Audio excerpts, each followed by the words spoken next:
लेकिन mark Robinson का जो करियर का ग्राफ है, मैं उससे बहुत प्रभावित हूँ। उन्होंने फैशन के फील्ड में इतना काम किया है, तो उन्होंने जब ये मैक्स फैशन आइकॉन का मुझे कॉन्सेप्ट सुनाया, मुझे लगा कि हिंदुस्तान के छोटे छोटे शहरों में, टू टायर शहरों में बहुत सारा टैलेंट है। मैं खुद छोटे शहर का शिमला का रहने वाला हूँ और वहाँ सपने देखता था कुछ बनने के। तो I think it's a great opportunity कि इन लोगों को ऐसा मौका मिल रहा है कि ये बॉम्बे में आके फाइनल करें और इनमें से 2 विनर्स को मेरे स्कूल में 3 महीने का कोर्स करा के फ्री डिप्लोमा दें हम, तो कि ताकि हिंदुस्तान जो है, मुझे लगता है कि छोटे शहरों में ज़्यादा बसने लगा है। जो एस्पिरेशनल क्वालिटीज़ छोटे शहरों के लड़के लड़कियों की है वो फिनोमिनल है। वो हमारे स्पोर्ट्स में भी नज़र आती है, हमारे कल्चरल एक्टिविटीज़ में भी नज़र आती है और बाकी चीज़ों में नज़र आती है। और इस प्रोसेस को मुझे सपोर्ट करने में बिल्कुल भी कोई शंका नहीं हुई, बिल्कुल भी मैंने इस बारे में सोचा नहीं। आई थिंक आज 10 के 10 कंटेस्टेंट हिंदुस्तान के भावी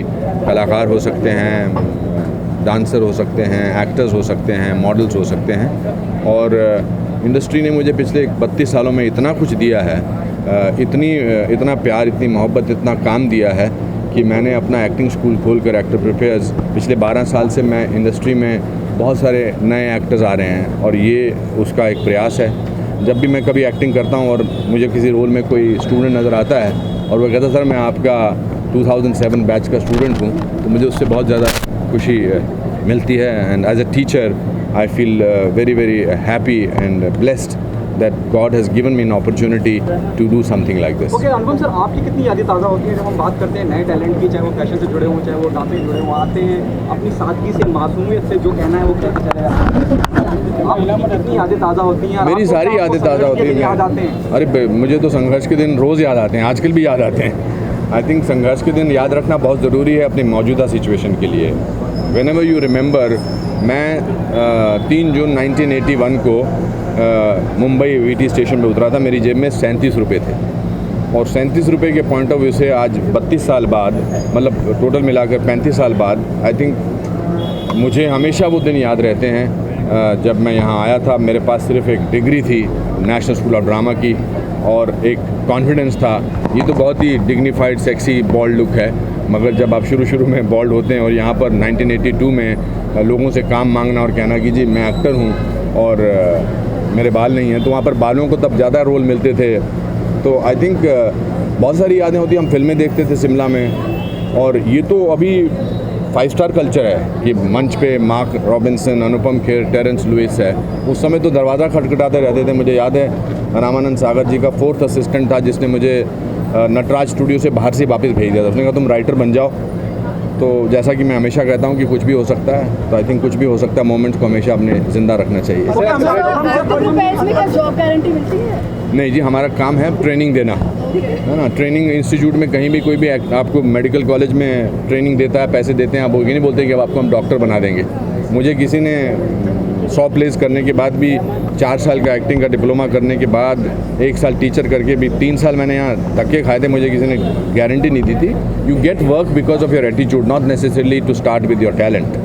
we give them a platform जहाँ की वो यहाँ की दौड़ में आगे बढ़ सकें। We give them enough education that. और आजकल तो बहुत इंटरेस्टिंग माहौल से गुजर रहे हैं, सिनेमा एंड मॉडलिंग एंड ये सब आजकल is, if you are talented you will make it. I 100% believe in it. There is nothing called luck and everything. Anupam sir, एक बहुत रिमार्केबल बात कही आपने कि शाहरुख आमिर की तस्वीर अगर पुरानी देखी जाए और आज से तुलना की जाए तो बार बहुत बढ़ चुका है। हाँ, नहीं, हर एक्टर की शुरू की तस्वीर अपनी देखकर जो है, जो भी एक्टर एक्ट्रेस है अपनी शुरू की करियर की तस्वीर देख के हमेशा कांप जाता है कि क्या मैं किसी ज़माने में ऐसा लगता था या ऐसा लगती थी। I think the grooming takes years. Nowadays the grooming does not take years. Grooming takes institutions like our school, like Mark Robinson's, like Terence Lewis. तो ग्रूमिंग उसमें हो जाती है। तो मैंने इसलिए सजेशन दिया था कि जब इस तरह के प्रतियोगिताएं दिखाएं तो प्रेस का भी या ऑडियंस का ये होता है, अरे ये तो फिसल गई यहाँ पर, या ये कहाँ पर ये बोलते हुए।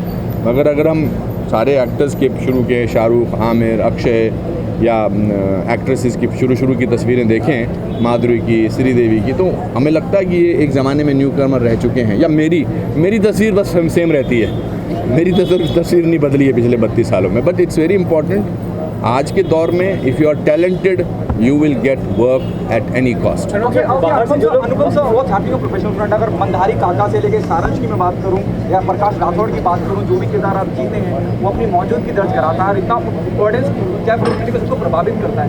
You also doing a film Kanu where you playing Vishwajit Sarkar. I am today my film is released, Buddha in a Traffic Jam. I think that's very important. It's a very important film of our times. हमने ये film 3 साल पहले बनाई थी और 3 साल बाद जो देश में हो रहा है उस पर एक बड़ी कॉन्टेम्प्रेरी फिल्म है. इसके बाद मेरी फिल्म धोनी आ रही है, जो नीरज पांडे ने बायोपिक बनाई है MS धोनी के ऊपर. फिर उसके बाद मैंने एक अमेरिकन फिल्म की है जरार्ड बटलर के साथ और विलियम डेफो के साथ. That film is their Headhunters Calling, and we started a production recently called Gunde and Gudiya. So I think there are a lot of things, but apart from that, I'm in the process of writing a book. I'm running my acting school. I travel a lot with my motivational lectures. So if you can talk about Kanu, you know, I don't want to. Can you Don't say want something about your book you're writing? I am in the process of writing 2 books. One I think which was what was titled is Lessons Life Taught Me Unknowingly, and one is a book about today's India. After a special episode, you are doing Dhoni with Neeraj Pandey. You know, how the experience? You can tell us. Neeraj Pandey is a genius. Neeraj Pandey is the most amazing director that I have worked with. I think Dhoni is such a inspirational film. I like films which have inspiration in it. I'm very excited to be to in fact watch that film. I played Dhoni's father's role. I had met him, and it was very interesting to be part of that film.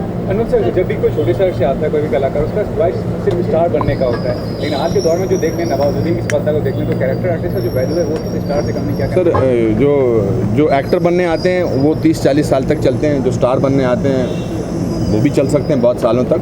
But necessarily I think today हम इस दौरान cinema इस दौर से गुजर रहा है कि आप अगर किसी तरह भी दिखते हैं, अगर आपको एक्टिंग आती है तो आपकी जो जीवन, जो आपका जो आयु है फिल्मों में, वो ज़्यादा देर तक रह सकती है. I think that's fantastic opportunity Indian cinema is going through. I always call this period a golden era of Indian cinema. Sir, जैसे मैक्स ने जिस तरह का इनिशिएटिव लिया है उससे आने वाले जो एक्टर्स हैं उन्हें भी कहीं ना कहीं इंस्पिरेशन मिलेगी. क्या कहना चाहेंगे इस पर? मुझे लगता है कि इस मैक्स फैशन जो ब्रांड है उन्होंने भी काफ़ी एजुकेशन इंस्टीट्यूशन में, मेरा सिर्फ ये कहने का मतलब है कि without education today even in cinema you can not be confident, you will be shaky. Education is very important. जैसे बिना ट्रेनिंग के, मेडिकल कॉलेज की ट्रेनिंग के आप डॉक्टर नहीं बन सकते. एक्टर का लगता है कि बन सकते हैं, मगर अब वो दौर जा चुका है. जितने भी अभी एक्टर्स हैं आप महसूस करेंगे कि या तो वो एक्सपीरियंस से सीखे हैं या किसी ना किसी इंस्टीट्यूट से सीखे हैं. Okay, thank you so much, sir.